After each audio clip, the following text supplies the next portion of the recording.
Welcome to Movie Life Crisis. Join us as we watch the best movies from 30 years ago.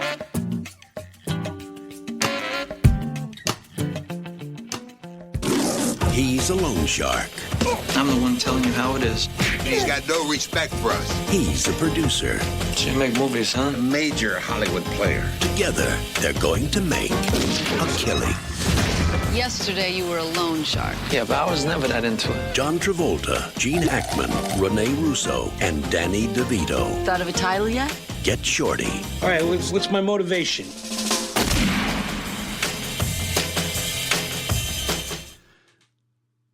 Why'd they throw that gunshot in at the end? To make sure that I don't like people know that it was a movie where people shot other people. I don't know. I don't know, but did they? I mean, he did shoot people, but not a lot. There wasn't a lot of shooting. Not a lot. Was there? I don't know. It seemed like John Travolta had a gun for a lot of it, but I also didn't think of it as like. It didn't seem like it was all that violent a movie. Like it wasn't like Pulp Fiction. It was just kind of like it was like wacky, and then sometimes someone would shoot someone, but it was like was not Pulp Fiction it wasn't at even all, for gory. sure. It was just like funny. It was like violence, Yeah. funny. Well, funny I think violence. that's what they were going for too, though, right? Yeah, I mean, dude, it says going for gangster comedy film. Right. Movie Life Crisis Season 5, Episode 25, Get Shorty. Criminy. I don't know if I ever saw this before. I've definitely seen it before. I have it on DVD, and it's a double thing. Yeah. You know how Yeah, the Get Cool was Get in there Cool with from it. 2005. But I don't think I watched this more than once, which is weird because I enjoyed it. So I don't. Well, we I were don't know talking. why. We were talking last episode about like what we were going to do next. We're like, I don't know. We're kind of out of movies that we really want to do. There's a bunch of like Jumanji and Virtuosity and Housecast and whatever. Right. And I was like, dude, I think this is good. I feel like I've heard that it's good. I like all the people that's in it. Like, let's just do it. And then I watched. I was like, this shit is really fun. I'm so glad that we did this. I probably would have never seen this if it wasn't for this podcast. And why? But I can't figure out why I didn't watch it before. Like you said, it's got a bunch of people in it. It's got nice reviews. It made some money. Why wouldn't I have watched this? I don't know, What was dude, I waiting but on? it hits all the right. I was thinking of like because Barry Sonnenfeld directed it, and I was like, dude, I can kind of see I can see the bones for like Men in Black and Wild Wild West, where it's like funny and kind of wacky, and like the timing's really good, and like the back and forth is great. Right. And I was like, and I was thinking about like Lucky Number 11 and some of those like kind of weird, funny like crime heist movies. Yeah. Dude, I love shit like that. I was like, this movie's like right up my alley. And I like when it's like meta Hollywood stuff where they're like talking about making movies, and then at the end they make the movie of the thing that they're talking about, which was actually the story that we just watched. Yeah, and it was a bunch of inside baseball Hollywood stuff, and I liked it. Yeah. It's like it's not a subtle metaphor at all that a mobster and a loan shark decides to get into the movie business. It's like, they're all crooks. That's the whole thing. It's awesome. Yeah, that's the thing. That's the thing. And it's based on a novel by Elmore Leonard, and it's based on a guy that he actually knew who was a loan shark whose name was freaking Chili Palmer, who has a cameo in the movie. Like they don't say like it's a biopic or based on a true story, but it kind of is. Yeah, it kind of is. Dude, I don't want to be a loan shark, and I don't want to be in the movie making business. I don't think. If I had to pick between those two, if those are my only two job choices, I'm gonna go movies. Give me the crab juice. I don't think like none of this stuff looks like it's appealing because like you said, like the movie people are like in with the mob, like everything is tainted. I don't want to deal with any of that. But like don't you feel like every industry you could do, you're like, oh, you know what industry is pure as the driven snow? Pharmaceuticals. It's like pick an industry where like airlines, they're super clean. They're clean as the priest sheets. Dude, they're all crooked. They're all probably backed by drug and mob money, and they're probably all full of horrible people stabbing each other to make more money. I think just to make more money. I'm like, that's what I think capitalism looks like up close. And because it was a mob thing and a loan shark, I could not think of the Richard Jenny bit about being a loan shark. And I was like, what was that? And then I remembered it's not really about a loan shark. It's about a girl getting her period.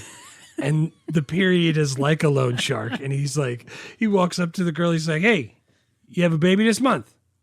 How many times we got to go through the same thing? I told you to, boom, hits her in the stomach. I'll be back next month. You wait for me right here. Like, dude, I looked all over for that and I couldn't find Loan Shark. And finally, after watching 3 Richard Jeni specials, I came across it and I realized that's the one. I was going to say, which special is that on? It's not Good Catholic That's Boy from or Steaming Pile of Me. I got all of those. I freaking... It's right before he, do you like the waitress's tits, Richard? Like, think how much fun Richard Jeni's podcast would be if he was still alive, because he's freaking so weird and funny. That shit would be... I feel so bad for people like that, because I know he was tortured, but he's so funny. Yeah. So funny. Yeah, dude, almost done with 1995, and which is good because the tail end of 95 I was like, we got a bunch of fine movies, but then I started looking at 96. I was like, oh, dude, I cannot wait. Dude, Ackerman was just telling me, he was like, man, the stuff you and JT talk about is for reals, because I was listening to something else, and they were like, oh my God, 1996, it's wall-to-wall awesome movies. Look at 97, it's amazing. Yeah. 95 was I'm like, yeah, it's all a bunch of good movies. Yeah, dude. We didn't do them all, but bangers. It's banger. But we did some Bye Bye Loves and some Bye Bye Loves is great. The worst movie we did all year, I think, was Pocahontas, but also it was the one I had the most fun doing because we just realized that we both hated it and just made fun of it. And I had like 5 people tell me how much they enjoyed that episode. I was like, yeah, sometimes you get surprised by a shitty movie and you just make stupid jokes and you giggle, and that's a fun time. It kind of makes me want to do Pocahontas 2, the direct-to-video one, when we get to that year, whatever year that is. Hopefully it's the year 3000. I'm not doing it. Give us the synopsis. I don't know how you synopsize this freaking complicated-ass movie. A mob enforcer goes to Hollywood to collect a debt and ends up becoming a movie producer. Yeah. Is what I put. Clean. I like it. $30 million budget, $115 million gross. Ended up the number 15 movie on the year between Bridges of Madison County, which we did not do, and While You Were Sleeping, which was last episode. Sandra Bullock is a very convincing toll booth operator. The hottest McDonald's person ever. Yeah. They say she's on the fryer later. Tell. Barry Sonnenfeld, the director, lost a bet to one of the crew members because the crew member said he thought the movie would make more than $68 million, and Barry Sonnenfeld was like, "There's no way." And so he took the under and he lost. So this movie was a surprise hit. He wins either way in that case, right? Yeah, that's the way to do it. Yeah, that's like Kyle back in the day when he would always bet against LSU, or maybe it wasn't Kyle, maybe it was somebody else. He was like, that way, no matter what happens, I win. I'm happy. Yeah, either LSU wins or I make money. Right.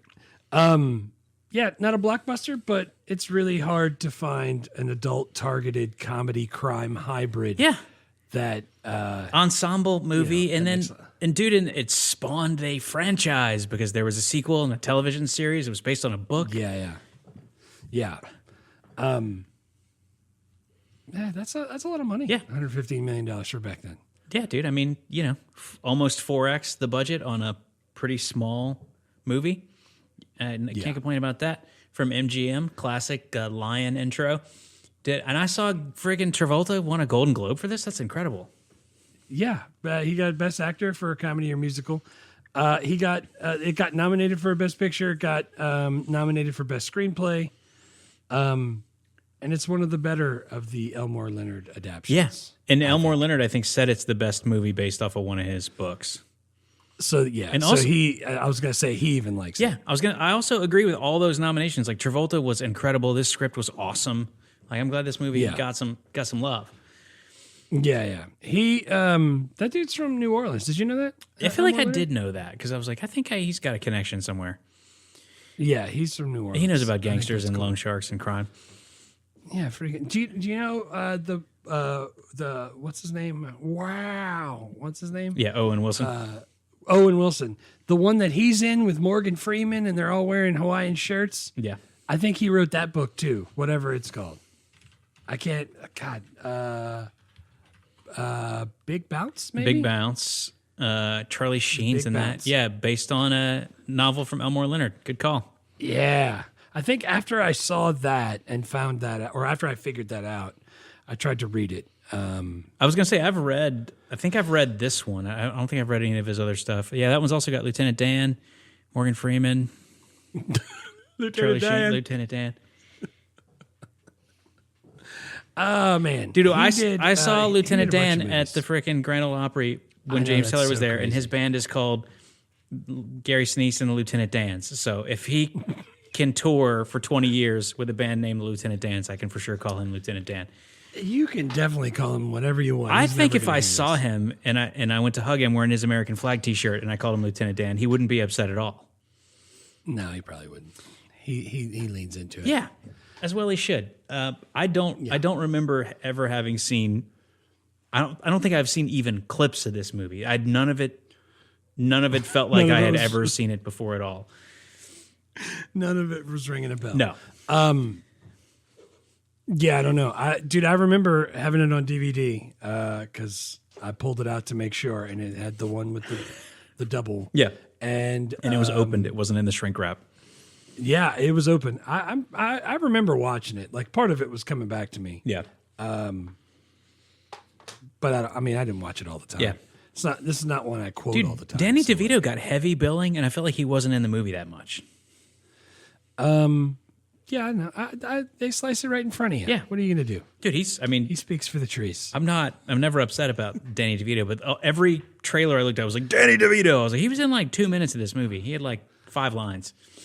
I really liked him. I liked what he did in there, though. Dude, me too. Like it was one of my favorite. That's one of my favorite scenes. When he's trying to get this, and he just keeps going. All right, hang on. Let me try again.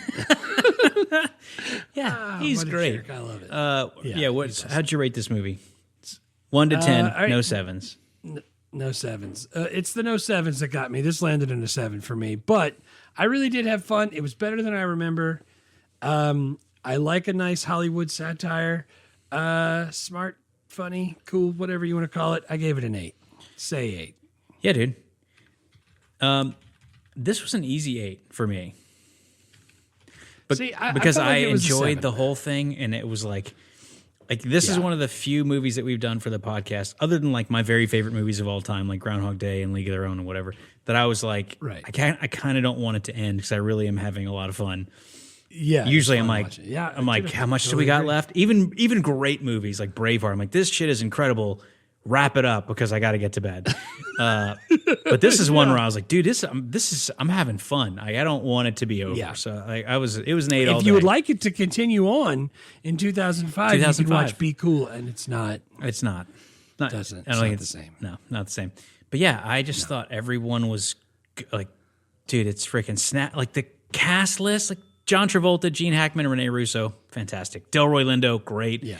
James Gandolfini, fantastic. Balding but with a ponytail, classic. Dennis Farina is my freaking guy. Oh god! And then like kind of cameo from They Slice It Right in Front of You.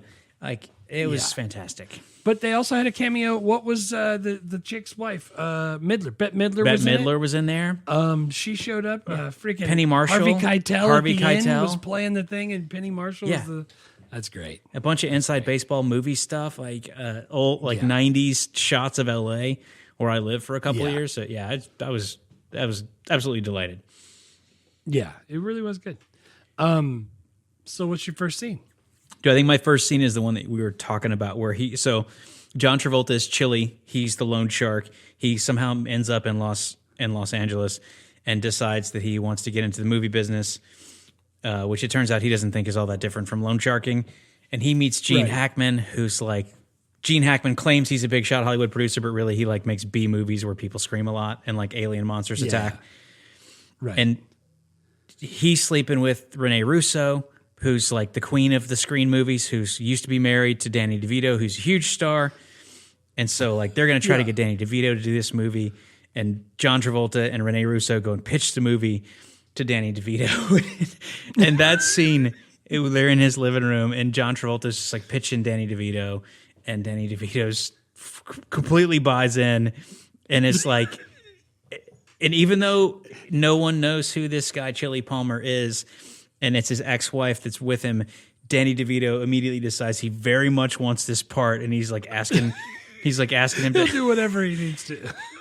And John Travolta's giving him freaking acting notes, even though this is like third day in L.A. Look at me. Yeah, Look at he's me. like, with the eyes. Do it with the eyes. That I wish I could like accurately capture, but I'm not John Travolta, or they slice it right in front of you, so I can't. But that scene Slice it right in was front of you. genius, and I loved everything that happened there. Dude, when he's like, all right, what about now? Do I have now? Like, did I do it that time? He's like, no, I'm not buying it. And Rene Russo's like, yeah, I'm not buying it either. And he's like, all right, he's like rubbing his He's like, face. I can do He's it. like getting all ready. He's like, tell all me right. what my motivation is. And he's like, I own him. I own him. He's like, it's with the eyes. It's all with the eyes. Oh man, slice it right in front of you. It was killing it. Danny DeVito was fantastic. That was one of my scenes also. My actual my first scene that I had is when Chili walks into Harry Zim, who is Gene Hackman. Yeah. Walks into his office, not into his office, into his house, and he's like in the house already with the TV on. No, it's Rene Russo's It's Rene house. Russo's house. He breaks into Rene Russo's house, and he's sitting in the living room waiting for Gene Hackman to come turn off the TV now that he has it on. And when he gets down there, he's telling him look at me. Yeah. Don't. He's like, what? I'm looking at you. What? Dude, this whole thing sets the whole tone for the film because you think something's bad's happening. They pan to Rene Russo upstairs, and when she comes downstairs, they're sitting at the freaking kitchen table. Dude, like they're just hashing out. He's like, and then what happens? They're drinking whiskey, and he's telling him his movie idea, and like Gene Hackman's in his freaking boxer shorts. Dude, I love the Travolta plays a very good laid back, like menacing looking person. And I think because I don't know, I think he did a really good job, and he was killing it in that part. Dude, he was awesome. He was awesome in this. And I read like Gene Hackman is great. Everyone always loves Gene Hackman, me and you especially. But like I read that he didn't want to do it because he doesn't do comedy, and then and they told him like that's perfect because you don't. This character isn't trying to be funny. You play it totally straight. And then that makes it funny. I was like, God, I think he is funny. I think though. he's hilarious, dude. He was so good. Yeah, I don't. But I can see. I mean, I do think that's important sometimes when you're playing comedy. Like Jim Carrey's not playing it straight. That's not his thing. But like sometimes the real funny part is the guy who just stands there normally while wild shit happens and reacts completely normally to it. I was like, that's so good. Yes, I don't see Gene Hackman bending over and talking with his butt cheeks. No, that's probably not. I'd like to ask you a few questions. Yeah, he's not going to birth himself through a rhinoceros. That's in 95. That's in 95. We didn't get to do When Nature Calls. We didn't make it there. That's okay. That's a great scene, dude. I had that on my like extended list. My my second one was I really wanted to get one with Dennis Farina because he was freaking great. Oh my god! And I think it was love that dude. And I think it was when maybe early on when Dennis Farina goes to confront when they're still in Miami and he goes to confront him like in the restaurant, like right at the beginning of the movie. Because right then I was in. I was like, I like all these people.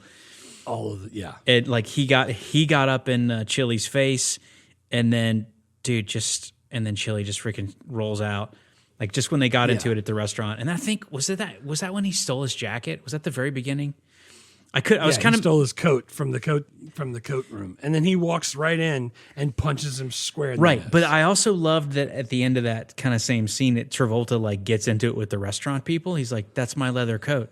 He's like, "It's cold outside." And that like the maitre d's trying like, well, it was Mr. Bones took that, so really I'm sure it was a mistake. And he's like, and dude, Travolta was just getting in their face. And I was like, God, this is so great. somebody needs to give me $329. That's what they need to do. And then he goes over to his office and pops him right in the face. That the fact that they're both tough guys and neither of them are afraid of the other, and they just keep like stabbing, shooting, and punching each other was great. Dude, I love how Dennis Farina was like completely incompetent compared to Travolta's character. Yeah. I just freaking love it. Plus, every time he talks, I hear the movie Snatch. Like, I hear as Avi in Snatch. Like, I love Dennis Farina and the way he plays it. And he killed it as Bones. He killed it. Dennis Farina's great, and like two things for me. about him that are iconic. One is he has an incredible mustache, and I never saw him without it. Yeah. Never, not once. And number two, he's one of the best deliverers of the F word in my lifetime in movies. Yeah. Like Samuel L. Jackson gets a lot of credit for that, as well he should. But Dennis Farina is great too. Just his whole demeanor and the way he does it. I like all the stuff. I've seen a bunch of movies. What's the one where Eddie Murphy owns? Not Eddie Murphy. Eddie is the name of it. It's Whoopi Goldberg. Whoopi Goldberg Yeah. owns the Knicks, and he's in that. Dude, I used to freaking love that movie, and I was like, "Who's this guy? Yeah. I like this guy." Yeah, he's in Saving Private Ryan and that's- freaking Striking Distance, classic. Striking Distance. I remember that. Is that where they killed all the Jews? That was when we did it on the podcast. Right on. Bruce Willis is in this. Dude, he's in Stealing Harvard. Remember that movie? I used to like that movie. Jason Lee. Ooh, yeah, I remember that. Yeah, and they did like 20 seasons of NYPD, whatever. And like shit before our time, like Midnight Run and stuff, which is iconic, but like slightly before our era. Yeah, that's before me. Yeah. Yeah, it's a good scene. My next scene is the very end. Like the final scene, you get to see the fictionalized version of a movie being made of the events of the actual movie that we just watched. It's all like there's what's her name is Penny Marshall is Penny the Marshall's the director. director. And Harvey Keitel is playing the Chili Palmer role. He's playing And, the Dennis Farina. And Danny DeVito's in it. And then freaking Travolta and Rene Russo are sitting with Danny DeVito's agent talking about another project they want to do, and they're like, he can't do it. He's too short. Dude, I love how it all came together at the end. And then that scene, love a nice that meta scene, ending. and also the movie ends with this freaking incredible like crane shot that pulls back, and the whole movie lot is full of fucking Oldsmobile minivans. Everyone's driving them now, and they all pull away. I like to sit up high. I like to be able to see all the things. Which is such a great recurring bit because Travolta gets to the LA and he gets to the rental car counter and he's like, what the fuck is this? He's like, I asked for a Cadillac. And the rental car clerk's like, well, this is the Cadillac of minivans. And he's like, all right. The Cadillac of minivans. But then through his confidence, he convinces everyone else that it's the jam. All of them. And like Danny DeVito's like, can I take it for a ride? He's like, yeah. And then like the next time we see Danny DeVito, his character's driving one. It's freaking great. Yeah, when those pull off and you could see like Chili Palmer parking under the thing. Yeah, that's great. Yeah, that's a great scene. That's a great ending.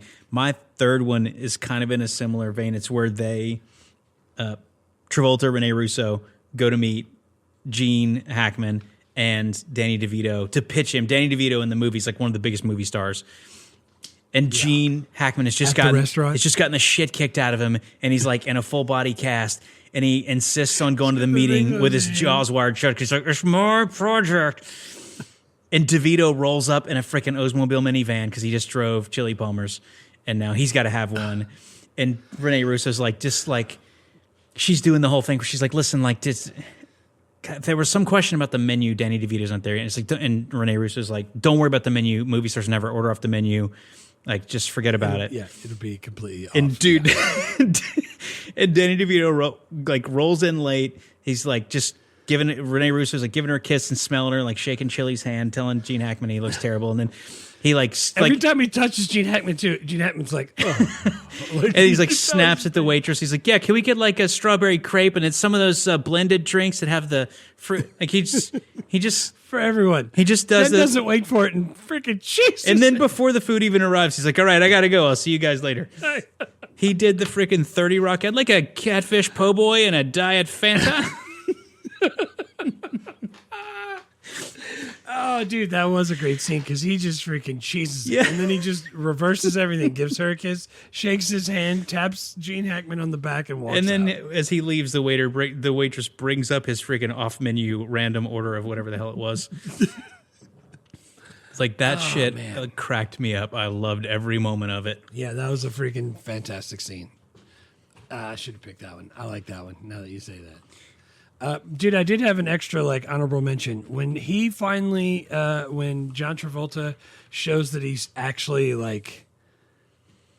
not can fight. Yeah. And he walks up to Bear. What's his name?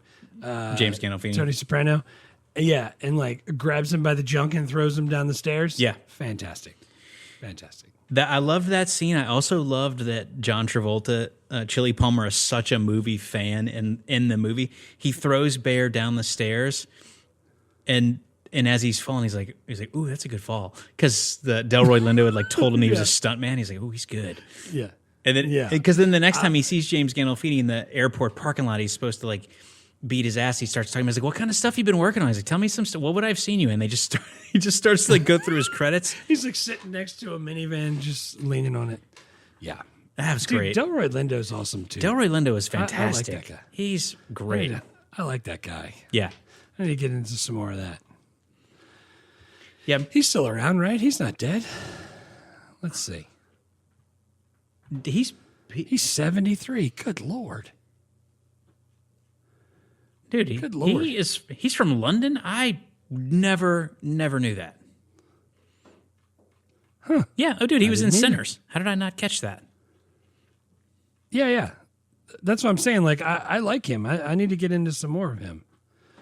I don't know. They're talking about him winning awards for being Slim in Sinners. But nice. Oh, dude, we'll see Delroy Lindo next year because we're definitely going to do Broken Arrow.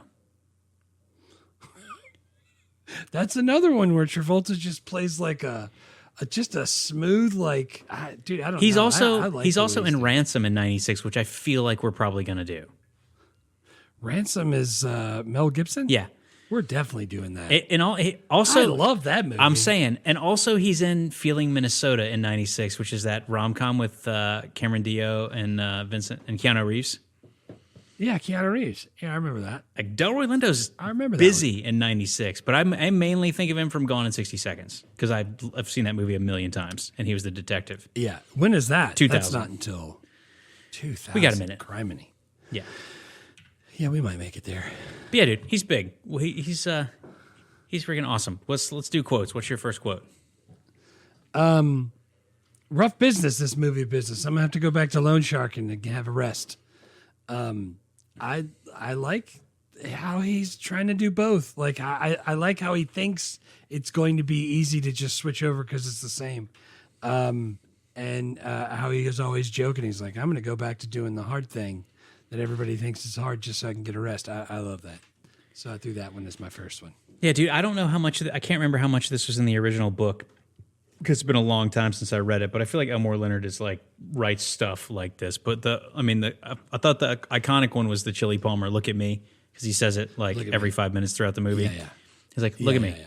But it becomes the way that Travolta does it. It kind of becomes everything you need to know about the guy, just the kind of quiet confidence.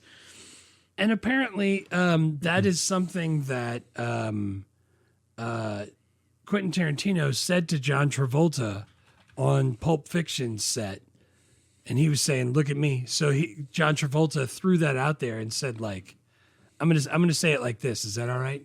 And he changed it up to say it. It was something like, "I want you to make eye contact" or something. And he said, "Look at me, look at me," and that's how he kept saying it. And apparently, that's how that's how Tarantino said it to him. So that's why he did it. That way. God, this is good. I was trying to figure out because I know Pulp Fiction happened before this, and it's got kind of similar, a little bit similar kind of elements. I mean, Travolta obviously, but also just the like the mafia stuff and the violence. This is way funnier, and that's way better. But God, dude, I love stuff like that. Depending on what you're looking for, better might not be the thing.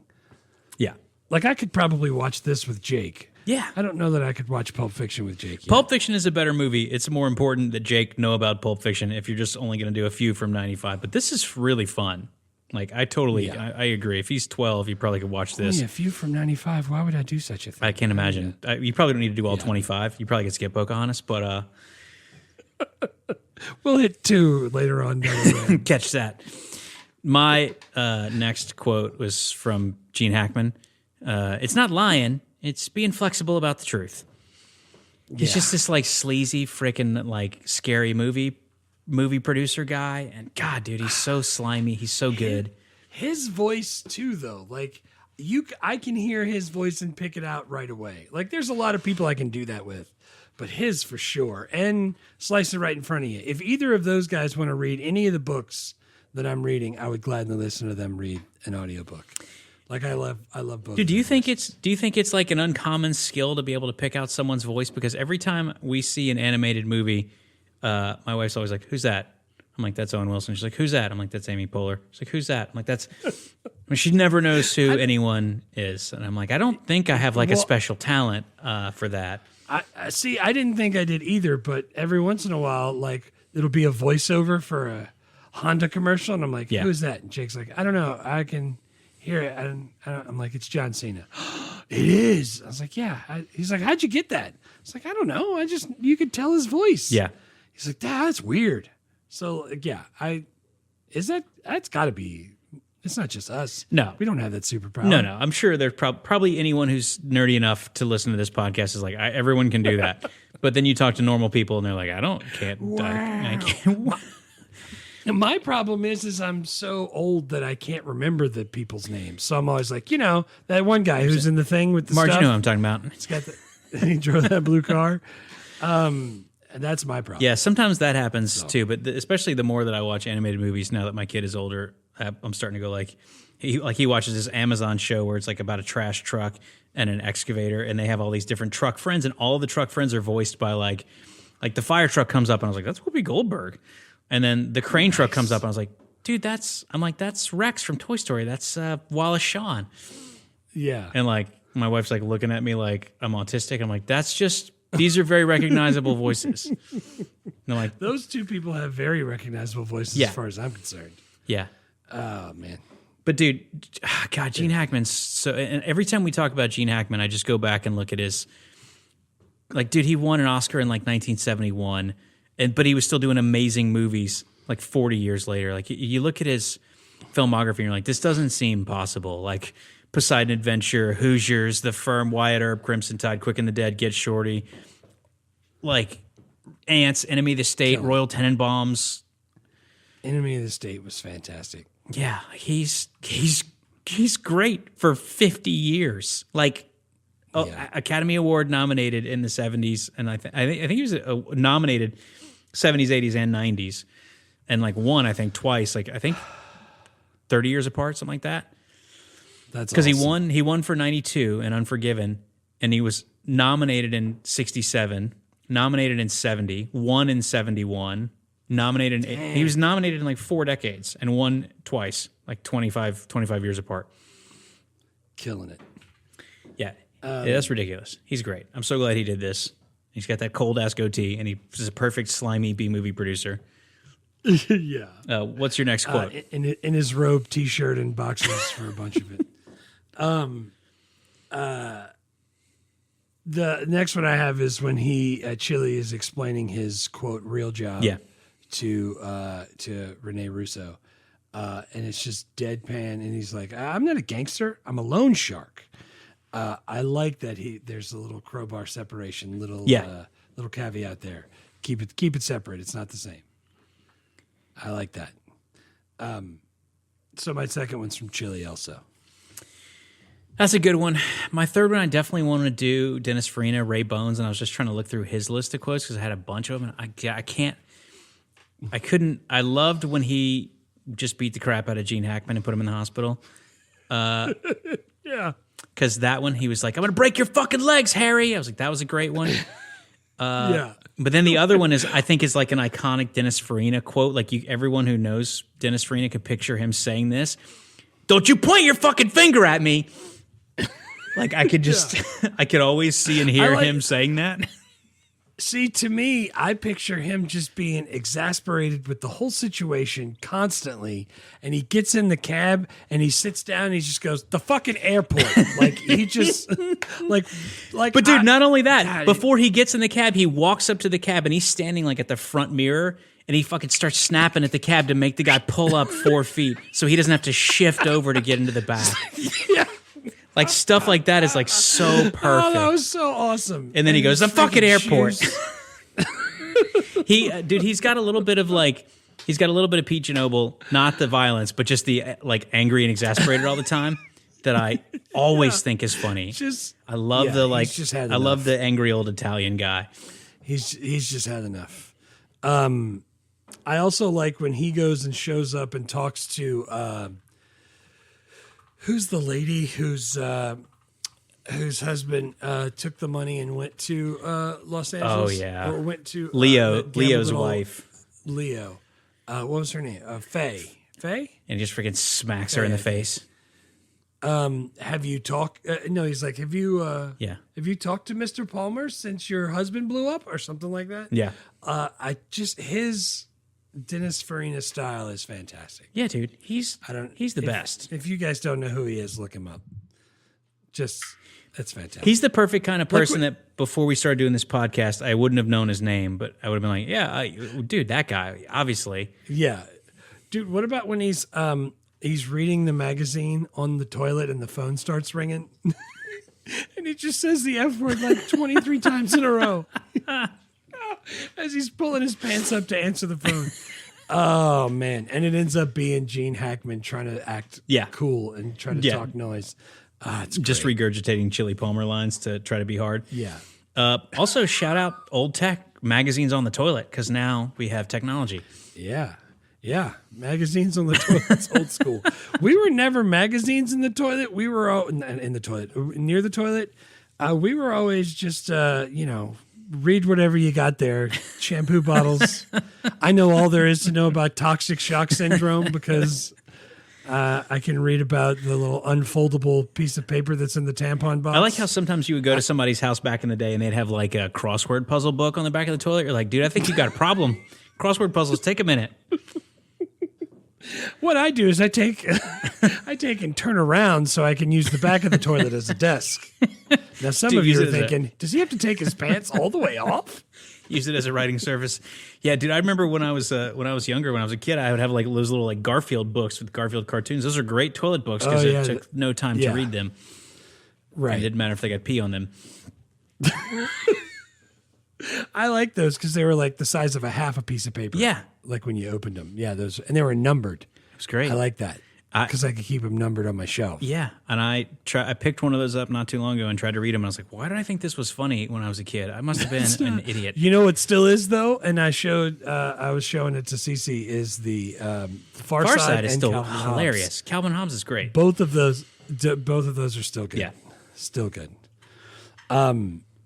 Characters. Yeah, characters. Dude, I put Chili Palmer. I thought John Travolta killed it. He was great, dude. This is one of my favorite John Travolta performances I maybe have ever seen, and I like John Travolta. That's because we haven't Broken Arrow yet, so that's why. Dude, we're going to do... 96 is a big year for Travolta because I think he also does Phenomenon, and we're doing both of those. Ooh, nice. I used to love that movie. Dude, I mean, we're in the Travolta Renaissance. 94 Pulp Fiction, 95 Get Shorty, 96 Broken Arrow, Michael, and 97 Face Off. Michael is the he's got the angel wings. That's the angel wings. I don't care about that one. But Broken Arrow. I've never seen that. Dude, Broken Arrow, Phenomenon, and Michael all come out in 96. Two of those we'll do. One of them I feel sure we're not gonna. I can't believe we're as excited as we are for Broken Arrow. Because I am 99% sure that they can't even sell that for $5 in the $5 bin. Like, well, it's part of the like group of action movies that are so fucking ridiculous, like Con Air. It's John Woo, isn't it? John Woo? Yeah, I think John Woo does Broken Arrow. Yeah, I think he does, and I think Con Air is Michael Bay. Michael Bay, yeah. But like, so we have like The Rock, Con Air, like Broken Arrow. Yeah. They're complete like Face Off. Those are ridiculous movies that are so fun. Like I cannot wait. Oh man, I just pulled up his thing. He has a bunch of movies in a row. He does have one in 1998 called The Junket Whore. And do you know how I would like to say that instead? We're going to go to the Hunket. Why can't we not go to the Hunket? It's sometimes too big. You've had complaints. I have complaints. Dude, he also plays in The Punisher, the Yeah. one with Thomas Jane. Yeah. He kills it in that. Yeah, dude, this is a yeah. great Travolta performance. It's fantastic. He's like just getting back on top of things after Pulp Fiction, and he is perfect in this role. I think he dressed fantastic in this. I thought it was cool the way he dressed. I don't know if that was on purpose or. Dude, I mean, I know it was on purpose. You know what I mean? Yes, definitely. I liked it. Yeah. Oh, well, I mean, I think the costuming in this movie, all of it was great. Delroy Lindo was freaking wearing these cold ass silk shirts buttoned all the way up. Yeah, everybody except Gene to Hackman, me, though, who was dressed like a total douche. Everyone else was dressed great. Who's the guy that was with Delroy Lindo? Golly, he played in what's the movie where Val Kilmer's a genius? Real Genius. Yeah. And I think he's the guy the whole time. Oh yeah, I think I know you're he's talking the about. guy that's in the he's in the closet in that movie. Yeah. Oh wait, I'm pretty sure. Hang on, Laszlo is the name of the character. Hold on, I'm looking it up. John Grease is his name. Laszlo Holyfeld. Yeah. Holy crap, that's it.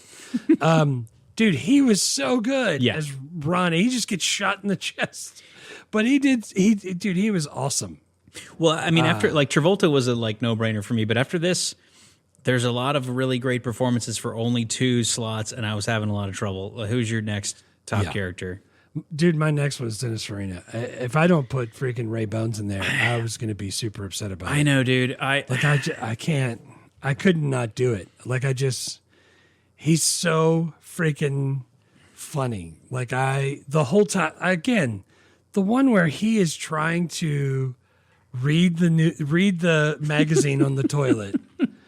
Oh God. And he just, oh man, dude, I loved it. I thought he was great, and I couldn't not put him in there. Because seriously, when he answers the phone and Gene Hackman's like, Ray Boboni? He's like, yeah, who is this? Like, he's still buttoning his pants. Oh, dude, I love it. He's fantastic. Yeah, dude, you're right. That's the right answer. He's freaking brilliant at this. He's perfect for it. He's hilarious.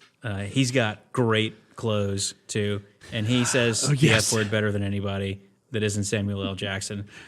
23 times in a row while he's standing up off the toilet. Yeah, and this is like, I think, iconic. I mean, it's maybe not as high profile a movie as some of the ones he's done, but this is an iconic performance. If you're in the Dennis Farina fan club, you would probably have a lot of like conversations about how great this was. Yeah, Ray Bones is definitely a big character for him. All right. Well, I got to do Rene Russo third because she was awesome, and we haven't talked about her at all. But the whole movie, I was just like, dude, Rene Russo is so good.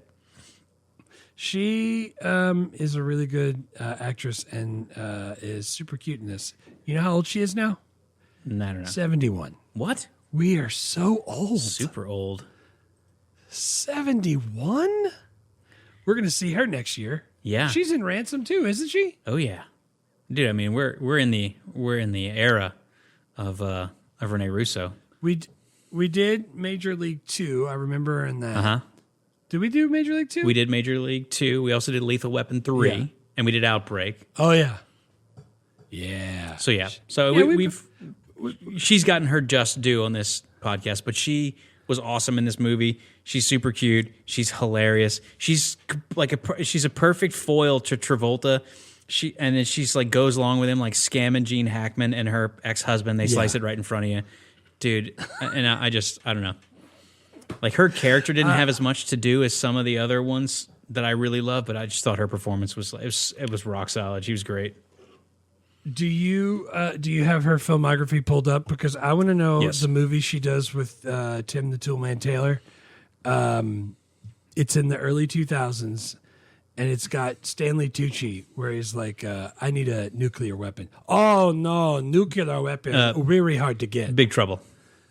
Big Trouble. Yeah, based on... It's got Crunk in it. Yeah, based on the Dave Barry book. Yeah, Zooey Deschanel, Sofia Vergara, Jason Lee. Also, Barry Sonnenfeld directed that. Yeah, and I think Farina's in that too, now that I'm thinking about it. Yeah, dude, that's a fun movie. Yeah, Farina is in that. Dude, we're doing that. I forgot about that movie till just now. Yeah. I need you to try Weary Hard to Find Yeah, It. Then. dude, it's Tom Sizemore, Johnny Knoxville, Janine Garofalo, Patrick Warburton, Omar Epps. This is an incredible cast. Stanley Tucci. Yeah. That movie was funny. I remember dying at that one. So yeah, man, I got to put her. I got to put her in third. 'Cause she was fantastic. Who's your third character? Dude, I put Gene Hackman. Just Man, as he's good. bumbly, sweaty, freaking low rent producer that's like, you could tell he's in way over his head, and he just played the hell out of it. Dude, I love him. Well, and I wonder because he, at least what I read at this point, he was going like, nah, I don't do comedy. But then after this, like if you look at some of the stuff he does, like The Birdcage, Royal Tenenbaums, like he's had some incredible comedic performances. And I wonder if this was his like entree into like, hey, I can be really funny. Just like you said, though, he's playing the straight guy in a lot of those movies. I freaking love Hackman. He's awesome. I know. Dude, the fact is Crimson Tide this year? I think, Or was that last I think year? it was. I loved Crimson Tide, and he's in that. Yeah. And he's, but I liked it because it was him and Denzel. Yep, Crimson Tide was this year. Yeah. I love me some Gene Hackman. Ever since I saw him in Superman, he's been one of my faves. Yeah. So. Yeah, I mean, you can never go wrong with Gene Hackman. I also, like, I wouldn't have been upset if you said Danny DeVito. He was great. Delroy Lindo was great. James Gandolfini was great, but didn't really have enough to do. But there were like 6 people competing for this top 3 spots that were totally would have been fine calls. Even the guy was Leo that owed the money. He's from Ocean's 11 and all those movies. Yeah. Like he's always like a he's sweaty, like fantastic fidgety little actor, guy. too. He's great. Yeah. Cool director Barry Sonnenfeld. Yeah, Barry Sonnenfeld. We talked about this. He was. I think we talked about him before, but he was started with the Coen brothers doing cinematography. I think we talked about him like kind of co-writing stuff with the Coen brothers like way back in the day before he kind of went out on his own. Well, the first one I remember him doing was For Love or Money, and we did that one. Yep, For Love and Money with Michael J. Fox. But dude, Men in Black 2. Yep. Those are both hilarious. Wild Wild West, Wild Wild which West. everyone at the time made fun of because it was like we'd had like 5 years in a row of Will Smith destroying the summer blockbusters, and then that one like didn't do as well. But I love Wild Wild West. Yeah. She's a breath. I She's a still breath say- of fresh air. Dude, I still say she's. When I walk outside and it's muggy, I'm like, oh, it is a breath of fresh ass out here. All the time. Let's just get some shut ass. Dude, I freaking love the way he directs. I like how it's like he uses like wide angle lenses in a lot of his shots, so you can like see the stuff going around. And because it's so wide, when he moves the camera, it looks like it's moving super fast, and I love that. Yeah, and because he started as a cinematographer, it's like the camera stuff is always really good. But it seems like his movies always have like I don't know. I love comedy, and I feel like it probably doesn't get the like respect that it's due. But I think it's hard to capture comedy really well. And if you look at it, like, he's done it a bunch of times. Like can always catch people being funny. Like, and I don't know if that's performance or camera or lighting or editing or what, but it's like, dude, his movies are funny, and they could not be. It's a lot to do with editing too. Yeah, but this is the thing I like about his comedies. You look at like Wild Wild West, whether you liked it or not.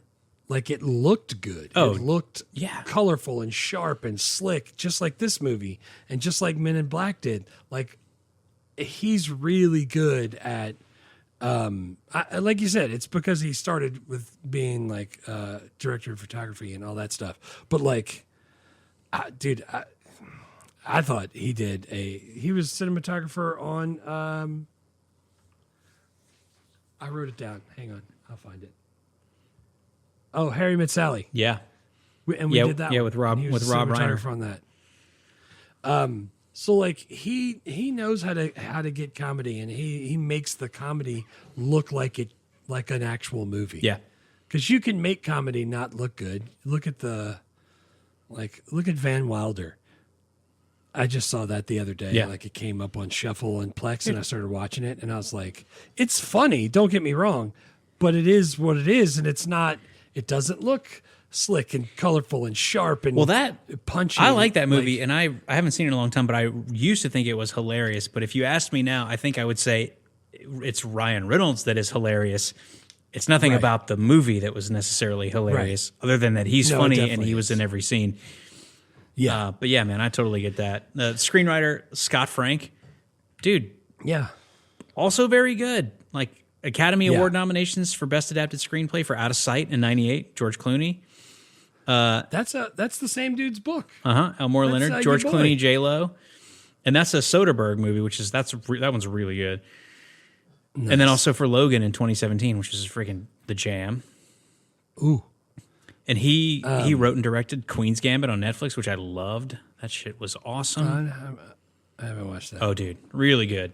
But like looking at his movies, the stuff that he wrote, like Little Man Tate, I remember from '91, we did not get to. Out of Sight, Minority Report, Marley and Me, Wolverine. Ooh, Minority Report. Yeah. Nice. Yeah, this dude's written some good stuff, man. Marley and Me. That's what I want. Can we have a movie where I watch and I have to cry? Yeah. I Marley. haven't had a good cry. We just did Forrest Gump not that long ago. I don't know what else you're looking for. Yeah, but I knew that was going to happen. I keep forgetting that the dog's going to die. Spoiler alert. You want to watch The Yearling or Old Yeller? And we're going to pick The Yearling again? I know we are. Dude, I can't because it was when I was a kid and I haven't watched it as an adult. In Old Yeller, didn't the kid shoot his own dog? Like they made the kid do it. Yeah. That's way worse than just like when I was little, it was upsetting because the dog died, and now that I'm grown, it's upsetting that they made the kid do it. The kid do it. Yeah. I don't. We've covered this, but I don't want to live in the time before air conditioning and hot water where you had to shoot your own pets. I'm not. Did you? He shot him though, right? Yes. Because for some reason, I'm picturing. I always say like, yeah, just like Old Yeller, tie him to a tree and hit him with a shovel. No, what? That's not. No, they what shot him. How did they? They didn't beat him to who death. Gets tied to a tree and hits him with a shovel. Dude, I think you're talking about. I think that might be a Tarantino movie. Is that Inglourious Bastards? I'm not sure. Tie him to a tree, hit him with a shovel. I mean, according to my kid, that is about the level of trauma I've inflicted if I ask him to put his bowl in the sink when he's done with it. And it's the green bowl. I wanted a blue bowl. You're the worst at it. If you think that I have not seen food thrown on the floor in the last week because it wasn't the right bowl, you are definitely mistaken. Yeah, I like how we tried to get the bowl that suction cups to the thing. Yeah, we got those. Cece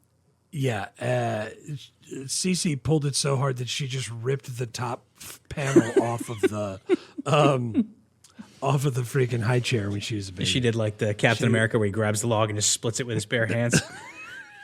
Yes. But anyway, writer Scott Frank, very good. Academy Award nominated a couple different times and has done some awesome movies. Those two know their shit. We should talk about, not a lot, but talk about the score. I love a nice waka waka waka waka, whatever kind of guitar that is, like a funky, like a 70s like wah pedal, like.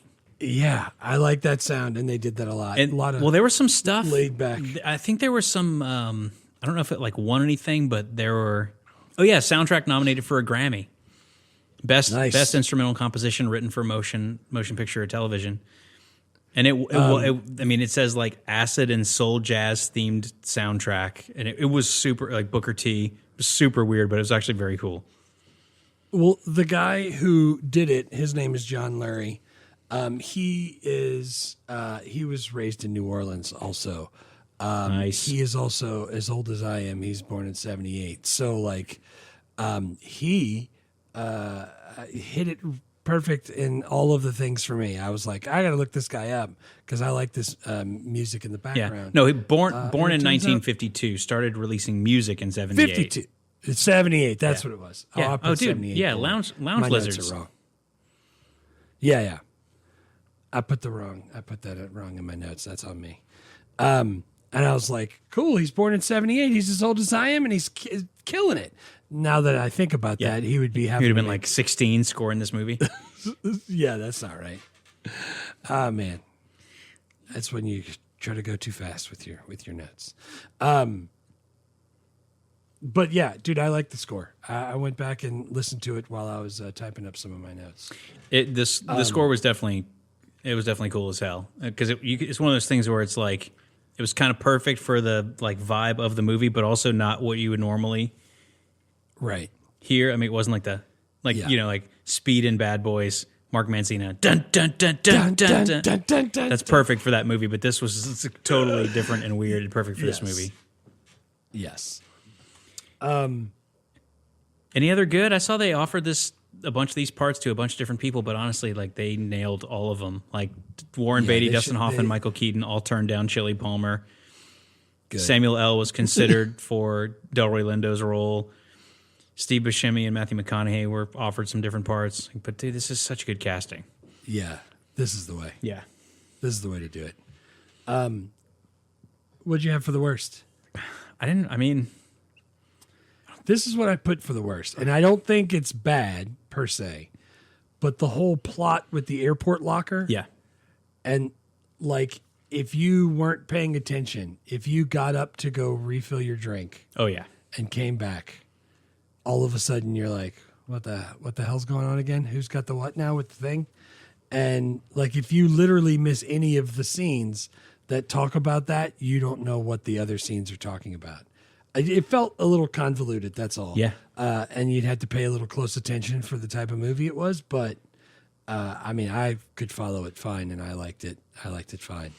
You could definitely make the argument that you should simplify this plot, but I actually kind of loved... It's the kind of movie that you expect to kind of be twisty-turny, and like it. But yeah, you're right, dude. If you could easily be going like, why are there guys at the airport who have microphones that are watching this locker? Right. Yeah, dude. I found some good that I didn't get to in time. The Shorty in the book was based on Dustin Hoffman, and in fact, the actual order that freaking Danny DeVito ordered at the restaurant was based off of Elmore Leonard having lunch with Dustin Hoffman and him ordering completely off menu with this just that same random shit. And apparently that's great. And then after the book was released, Dustin Hoffman, because he knew Elmore Leonard, read the book and figured out that it was based on him. That it was him. That's awesome. Yeah. And great. and Travolta wasn't going to play Chili Palmer, and then Quentin Tarantino told him that he should do it because he thought it was too similar to his Pulp Fiction part, and Tarantino was like, "Dude, do it. It's awesome. You'll be great at it." And he was right. He was absolutely right. Good job, Tarantino. But yeah, dude, I didn't have any old tech alert. I didn't have any worst really. I was trying to think about it. Like, I think it does exactly what it's supposed to do. It does it really well. Yeah. It's a lot of like movies like this have a lot of they treat violence very casually, which like, but it's also part of the comedy of it. Right. It's like that these guys can be pointing guns at each other and then like later laughing and talking about how they're going to make a movie together. Yeah. So, sorry, old tech, magazines on the toilet. Magazines on the toilet. I had magazines. Also, there was a physical Rolodex that he went through. Yeah. I like that. I like a nice Rolodex. Also, I don't think they have those lockers in LAX anymore. I don't think you can have lockers in the airport. No. Now that 9/11 happened. They'd be all full of bombs. All of them. Yeah, they do still have them at like water parks and stuff, and they're very reasonable if you want to rent one. It's like $78 a day. But what I do is I just take my wallet, put it in the shoe, push it up towards the toe. They never look there. They check the heel, they move on. They move on. Oh, man. The last time I used a locker like that was on the Tron ride at Disney World. You got to put your stuff in there because when it's twisting and turning, you don't want your chain falling out and killing the people below the roller coaster. I thought for a second you said you didn't want your chain falling off. I was like, what kind of chain are you wearing there? Ludicrous. Yeah. Oh man, yeah, I like to be iced out when I go to Disney because. Yeah, dude. In case they don't take your card, you can just take your watch off and hand that to them. Buy your family a nice buffet. Oyster, mother of pearl. Put that in there. 5 questions. Political incorrectness? Oh, I didn't have any political incorrectness. I didn't. I mean, all of the political incorrectness seemed like it was intentional and part of the comedy. Yeah. Right. Yeah. 5 questions. Yeah. It's rated R. It's rated R. But, I mean, would you let like a 13, 14-year-old watch this? I would let Jake watch this, and it's a soft R for me. Yeah, I mean, I think it's not a hard R. yeah, dude. It's like Fortnite violence. It's not like Pulp Fiction violence, and it's just a bunch of F words, Right. which I don't care that much about. It's so many F words. I want to go back and just watch the scene where he's on the toilet now. And I then go rewatch when they're at the restaurant and Danny DeVito orders off menu. That sounds great. Dude, what's the thing that Gene Hackman? He broke his hand, but there's like wires like connecting his fingers. I don't know. Is that so he doesn't move it? Like I've seen that before. Dude, you're the one who's married I don't know to a what that medical was for. professional. I have no idea. I can't ask her that. She'll tell me to shut up and get out of the room. Would this movie get made if it were pitched now? It seems like a perfect type of movie. I feel like they make this type of movie like every 5 years. That's why I was thinking about like crime comedy vibe. yeah, Like it's like Lucky Number 11 or like there was like Logan's. I thought you said recently. Well, not I mean for us. Yeah, dude. But like even does it have to be it can be crime comedy and like police stuff. Like Yeah. they're still making Beverly Hills Cop movies. So like Yeah. this one I just like because it's skewers Hollywood. It's got that meta. Yeah. Well, like a movie inside of a movie. I love like that. Kiss Kiss Bang Bang, dude. We love that movie. That's kind of a similar type of vibe. So good. I mean, they made that pretty recently, 2005. Jeez. I remember like it was yesterday, the early aughts. I had all my cartilage fluid still. 2005. I could just jump down off the couch like nothing. I like how you said jump down off the couch. Now I'm just like, Where do you think I'm gonna jumping try to from? stand up without making noise. Yeah, all my joints were still under warranty. Movie or TV show? They made a TV series about this, They did. but it seems like such a I don't know. I like a movie like this. Did you see the guy from SNL? It's the name of the show's Barry. It was on HBO. Yeah, Where he's the contract killer. Dude, like it's not exactly the same, yeah, but it's got like Bill Hader. quick writing. What's that? Bill Hader. Bill Hader, that's right. It's got like quick writing and it's back and forth. It's funny, but it's also got some violence. And it's hard to follow the plot in some of those episodes. Yeah. I really liked it. I think they could make this a TV show. Yeah. And follow Chili Palmer. Well, dude, and looking at like I just clicked on the Wikipedia category mafia comedy films. It's like 8 heads in a duffel bag. Analyze this. When's 8 Heads in a Duffel Bag? When did that come We out? missed it. No, it's 97. 97. Ooh. Oh, we can't miss it, dude. But like, yeah, Get Shorty, like Bad Boy. Like, there's a bunch of really good movies on this list of like what they call, like Dick Tracy, Mafia comedies. I'm just looking through Everywhere I it. turn. Mickey Blue Eyes, Mr. Nice Guy, whole 9 yards. Like, there's some. Oh God, whole 9 yards. Right. My Blue Heaven. Like, there's some good. This is Oscar, which you Why love. did you have 40 copies of the same book? In case I wanted to read it more than once. Man. What's the difference between a pregnant woman and a light bulb? You can unscrew a light bulb. Jeez. I love My Blue Heaven. We need to watch that. we missed it for the podcast, but we can just watch it just for the fun. Yeah, I'm just going to watch it. Did you recast anybody? I had a couple of people. Yeah, well, hit me with what you got. So I know this is not the same feel, but I would love to have Ryan Gosling play Danny DeVito. Yeah. I just rewatched Fall Guy. That dude's funny. He's Like, funny, dude. And I love He Fall really Guy. is funny. He really is funny. Yeah. So I want Ryan Gosling playing Michael, whatever his last name was. Yeah. Then I want Paul Giamatti playing the Gene Hackman part. Because I feel like he could be that kind of thing. For Karen Flores, I feel like she might be a little too old now, but Rachel McAdams is who I would like. Yeah. For that. And then Oscar Isaac is who I want playing Chili Palmer. Because I like that dude. And I feel like he could do it. I didn't do Delroy Lindo. Who's Peoples Hernandez? Jeffrey Wright. That's who I want for Delroy Lindo. Bo, whatever his name was. Wasn't it Bo? Uncle Bo? I was just thinking because I just saw him posting on social media he's doing like a play or something, and I was just thinking that like I would love to see John Leguizamo in this movie is like maybe either as Bones. Oh, God, like it's just as one of the like hard ass mafia, but like Bones is kind of perfect because he's a hard ass mafia guy, but he also is like kind of a bumbling, like he's always screwing stuff up and he's never stops talking. But he talks so much too. Yeah, that's. Oh man, Mr. Leguizamo Berg is so dark and exotic.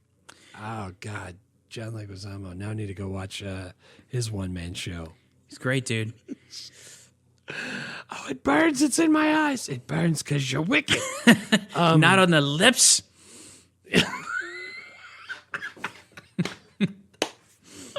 You have to unravel it.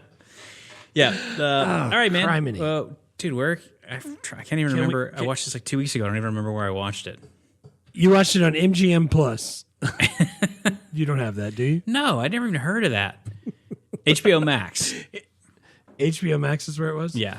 It's an MGM. They probably don't even have MGM Plus. I just know you said MGM earlier, so I guessed it was MGM Plus. Yeah. Available for streaming on HBO Max. This is if you missed this one and you're like listening to us talk about movies, you should probably check it out because it's pretty awesome. Yeah, it's pretty funny. We got just one movie left for 95, and we were kind of looking at the list. We're like, I don't know. We got Jumanji, American President. We got a bunch of random stuff, and I think we're gonna do the Goofy movie. Yeah. Just because we spent like 5 minutes talking about Tevin Campbell before we started recording, like, dude, let's just do that. That movie's great. Can we just play the whole song as part of the thing, or will that not work? No, it definitely will not work. We could sing the whole song, and we will not get copyright strikes. I'll find a karaoke. Yeah, because it doesn't sound anything like Tevin. That's what I'm saying. No one will be confused as to whether we are infringing. But that soundtrack goes way too hard, and I'm looking forward to watching it again. Yeah, it's fantastic. It's fantastic. So what else? Nothing else, man. One movie left for 95, and then we'll do our Nathan's year-end wrap-up. And then it's on to 96. Yeah. I totally forgot we called them the Nathans. Some 9-6 shit, you know what I'm saying? 93 and 3 pennies. Henny back for the nasty 9-6. They're coming to New Orleans, by the way.